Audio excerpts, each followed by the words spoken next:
Moda amenajării parcurilor după modelul celor englezești a determinat în a doua jumătate a secolului al XIX-lea preocuparea edililor brăileni pentru reorganizarea spațiului grădinii publice, ceea ce a presupus și angajarea unor specialiști în domeniu.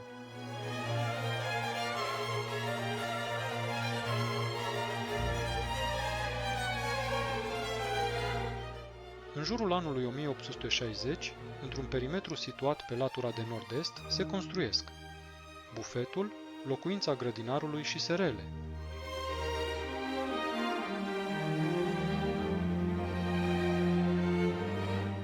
Pe acest amplasament a fost construită în stil neoromânesc la începutul secolului 20, cu funcțiunea de locuință și purtând denumirea de Casa Grădinarului, clădirea cunoscută astăzi drept Casa Memorială Panaiti Strati.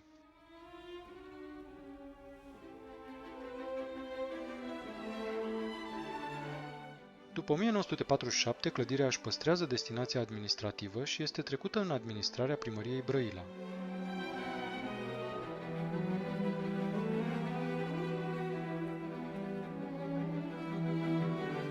Din 1984, găzduiește expoziția memorială Panait Istrații, deschisă cu prilejul centenarului scriitorului.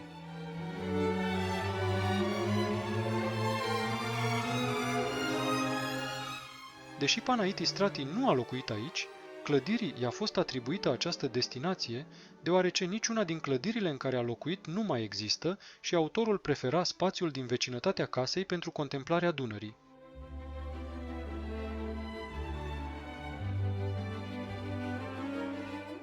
Aici sunt expuse manuscrise, obiecte personale, piese de mobilier, cărți cu autograf, ediții rare, ediții princeps, fotografii document, obiecte ce au fost cumpărate, în cea mai mare parte, de la ultima soție a scriitorului, Margareta Istrații.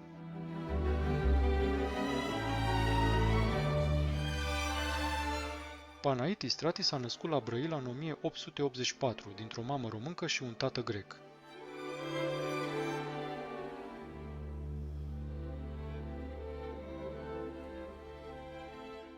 A părăsit școala după absolvirea claselor primare, a citit enorm, a învățat limbile care se vorbeau la Brăila în acea vreme, a călătorit și și-a asigurat existența din nenumărate munci ocazionale,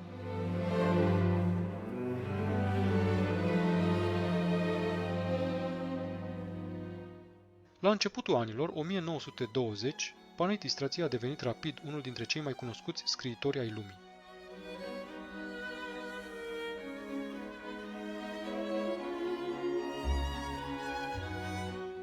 Și-a scris întreaga operă literară în ultimii 10 ani ai vieții după o intensă perioadă de activitate publicistică, începută în presa românească de stânga și după lungi și repetate peregrinări în Grecia, Turcia, Egipt, Siria, Elveția, Franța.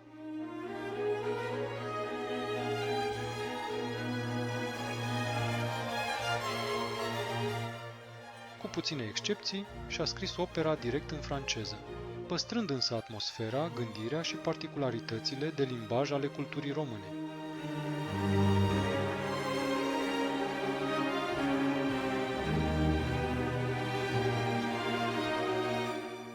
Victima disputelor politice din Europa anilor interbelici, mai ales după publicarea însemnărilor de călătorie în Rusia sovietică, vocea scriitorului a fost acoperită de atacurile și calomniile partidelor politice și ale gazetelor acestora.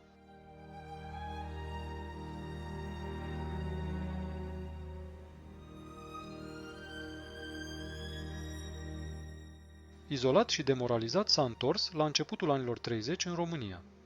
A murit, bolnav de tuberculoză, la 16 aprilie 1935.